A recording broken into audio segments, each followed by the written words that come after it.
Kemudian sifat Rasulullah lalat jamu pi hantam ruh ni bak tubuh yang mulia.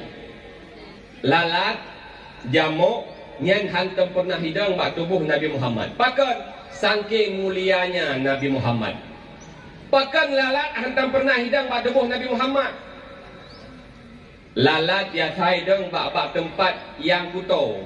Lalat dia saideng bak tempat yang menjijikkan. Na mano inan nalalat. Na gede balik tarudah inan na inan nalalat. Lalat ideng bak yang kuto. Karena lalat ideng bak yang kuto, maka lalatnya hatam pernah dideng bak tubuh Nabi Muhammad. Pakan karena tubuh Nabi Muhammad merupakan tubuh yang sangat mulia. Urangnya ada hayi takannya, ke melalat di tiga go. Hayi kita tan ke oh dayo. Tiga go melalat, babak tubuh dari dua lalat.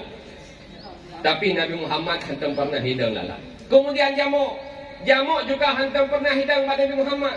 Nabi Muhammad malam mana payah pakai autan. Nabi Muhammad ubah jamuk anak payah dah.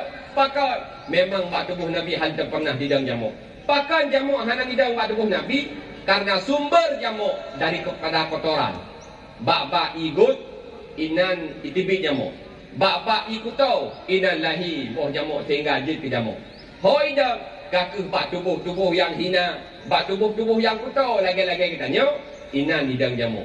Namun Nabi Muhammad dengan kemuliaan tubuh Nabi Muhammad, lalat metabuk hantam pernah bak Nabi Muhammad, jamuk juga hantam pernah dihinggap bak tubuh Nabi Muhammad. Begitu mulianya Rasulullah sallallahu alaihi wasallam.